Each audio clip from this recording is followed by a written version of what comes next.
바라오며 주 예수 그리스도 이름으로 기도드리옵나이다. 아멘. 갈라디아서를 자유의 대헌장이다라고 이야기를 하죠. 그래 갈라디아서 2장이 갈라디아서에서 말하고자 하고 있는 핵심이 2장에 다 기록되어 있는 것을 볼 수가 있죠. 바울이 갖고 있었던 어려움은 무엇입니까? 바울이 예수 그리스도와 동행했던 제자가 아니라는 것 때문에 많은 사람들로부터 인정받지 못하는 문제가 있었고, 또 하나는 그가 복음의 박해자였다는 사실이잖아요.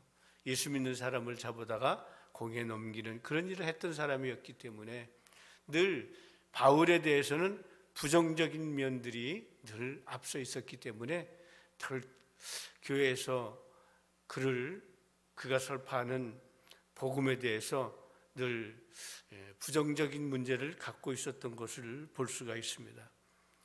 어떤 면에서는 사도 바울이 이런 문제를 극복해 나가는 것이 굉장히 어려웠던 문제라고 볼 수 있죠. 그 당시에 사도 중에 수제자인 베드로, 그가 한마디만 하면은 어쩌면 바울이 사역이 모두가 다 물거품이 될 수도 있었던 그런 위치에 있었던 것이 바로 사도 바울이었던 것을 볼 수 있죠. 그러나 그는 하나님으로부터, 주님으로부터 받은 그 계시로 말미암아 자신이 받은 이 신칭의 그 복음의 핵심을 담대하게 증거하면서 하나님의 계시로 말미암아 지금 예루살렘에 올라가서 그들과 이 복음의 동질성을 인정받는 일을 행하고 있는 것을 볼 수가 있죠. 오늘 6절 말씀을 보면 유력하다는 이들 중에 본래 어떤 이들이든지 내게 상관이 없으며 하나님은 사람을 외모로 취하지 아니하시나니 라고 시작을 하면서 이러한 유력한 이들이 내게 의무를 더해 준 것이 없다라고 선언을 하고 있습니다. 유력하다는 이들이 누구입니까? 예루살렘에 있는 제자들을 얘기하는 것이죠. 예루살렘에 있는 제자들, 그들이 내게 의무를 더해 준 것이 없다, 내게 그들이 가르쳐 준 것이 없다라는 사실을 분명하게 이야기하고 있는 것을 볼 수 있죠. 자신이 전하는 복음은 주님으로부터 받은 계시에 의한 것이다 라는 사실을 다시 한번 강조하고 있는 것이죠. 주님으로부터 그 계시로 직접 받은 것이다 라는 사실을 강조하면서 자신이 전하는 이 신칭의 복음의 핵심을 전하고 있는 것을 볼 수 있죠. 자신을 이방인을 위한 사역은 예루살렘과 상관없이 주님으로부터 받은 것이지만은 그 예루살렘의 제자들이 전하는 것과 다를 바가 없다라는 사실을 오늘 본문은 확인해 주고 있는 것을 볼 수가 있습니다. 사람을 외모로 취하지 아니하시는 하나님이다 라는 것을 특별히 삽입구처럼 강조를 하셨습니다. 그것은 어떤 면에서는 사도 바울이 많은 고고학자들의 증언에 의하면 외모가 그렇게 아름답지를 못했던 것 같아요. 눈에 안질이 있었다고도 하고 때로는 간질적 그런 질병을 가지고 있었기 때문에 외모로 보면 키도 작고 외모로 보면 참 보잘것 없었던 그런 모습이었던 것 같아요.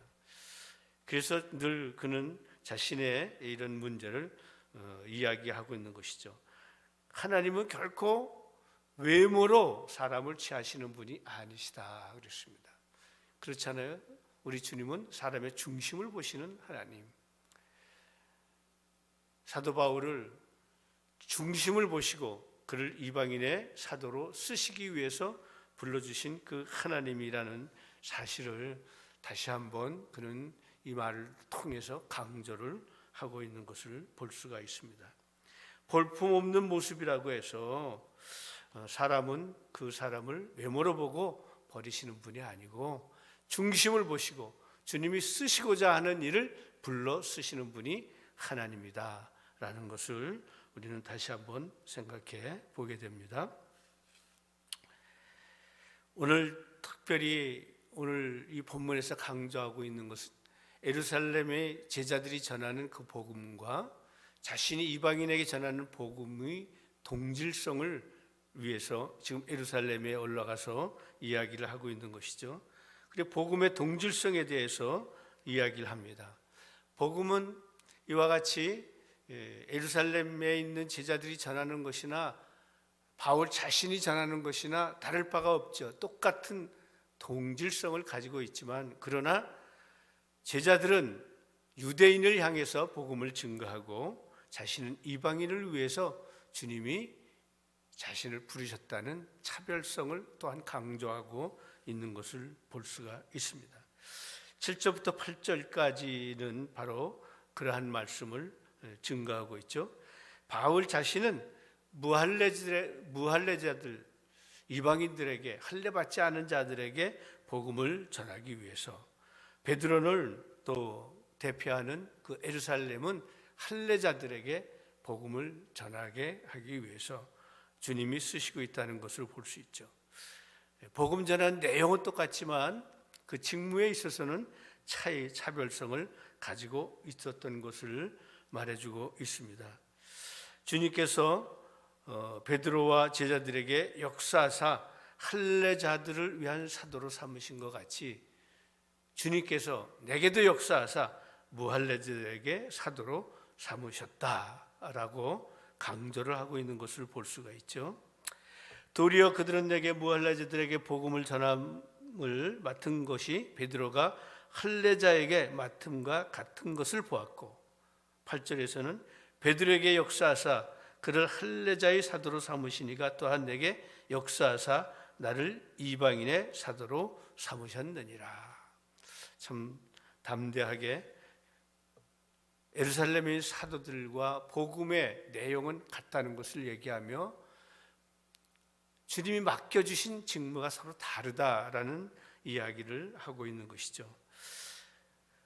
이를 통해서 이제는 서로 예루살렘과 자신이 전하는 복음과 다를 바가 없다라는 사실을 확인하면서 9절에는 또 기둥같이 여기는 야고보와 게바와 요한도 내게 주신 은혜를 알므로 나와 바나바와 친교의 악수를 하였다라고 했어요. 참으로 서로 적대적인 것이 아니라 서로 자신의 주장을 강조하면서 상대방을 억누르는 것이 아니라 서로 동질성이 있다는 것을, 같은 복음이라는 것을 서로 인정하면서 악수를 하였다라고 했어요. 참 대단히 중요한 장면이라는 것을 볼 수 있습니다. 2장 후반절에서도 베드로와 안디옥에서의 그런 사건이 있었지만은 그런 사건들 속에서 서로 갈등을 가지지 아니하고 서로 이해하며 악수를 했던 모습들을 봅니다. 베드로나 참 바울은 위대한 지도자다라는 면을 우리는 여기서 볼 수가 있죠. 오늘 현대 교회에서 많은 교회들이 갈등을 가지고 싸우고 교회가 나눠지는 역사들이 왜 일어납니까? 서로 이해하고 악수하지 못하고 서로 끝까지 자기 주장을 하면서 상대방을 인정하지 아니하고 결국은 갈등을 가지고 융합하지 못하고 악수하지 못하고 헤어지는 이런 오늘날 교회의 모습을 보면서 오늘날 교회도 서로를 이해하면서 서로 복음의 동질성을 찾아가면서 악수하며 하나가 되는 역사가 있었으면 참 얼마나 좋을까 하는 그런 생각을 많이 해보게 됩니다. 우리 세상 사람들은 막걸리 한 잔에 서로를 이해하고 푼다고 하지만은 이 교회 안에서는 말이죠, 어떠한 일들도 그 주장 때문에 그 주장을 굽히지 아니하고 싸우고 결국 분리하게 되는 이런 모습들을 보게 되는데, 이건 본질이 떠나 있는 문제잖아요. 본질이 떠나 있는 문제인데 이런 문제로 말미암아 결코 악수하지 못하는 우리의 오늘 교회의 모습들을 바라보면서 오늘 이와 같이 바울과 예루살렘이 서로 악수를 하며 격려하며 복음의 동질서를 찾고 함께 사역의 기쁨을 나누는 역사가 오늘 교회도 참으로 있었으면 얼마나 좋을까 하는 생각을 해보게 됩니다. 이 서로 악수를 하는 일은 이 둘이 하나가 되며 복음의 차이가 아니라 복음의 동질성을 가지고 있는 것이며, 그들이 하는 사역은 결코 주님이 그 사역을, 그 직무를 서로 나누어 주신 것이라는 사실을 다시 한번 확인하면서 그들이 화해의 악수를 하게 된 것이죠. 그러면서 마지막으로 부탁을 합니다. 다만 우리에게 가난한 자들을 기억하도록 부탁하였으니 이것은 나도 본래부터 힘써 행하여 왔노라. 사도행전을 통해서 봐도 사도 바울은 예루살렘에 있는 가난한 자들, 과부들을 위해서 연보하는 일을 열심히 했던 것을 볼 수 있죠. 그래서 연보해서 예루살렘에 전해주는 일을 많이 했던 것을 볼 수 있습니다.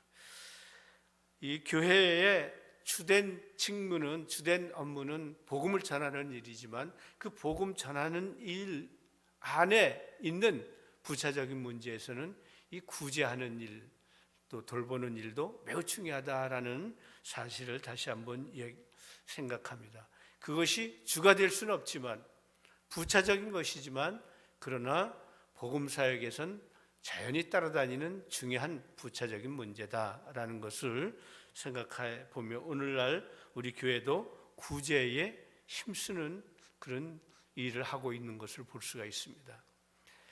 그를 통해서 사람들의 마음을 열어가게 되죠.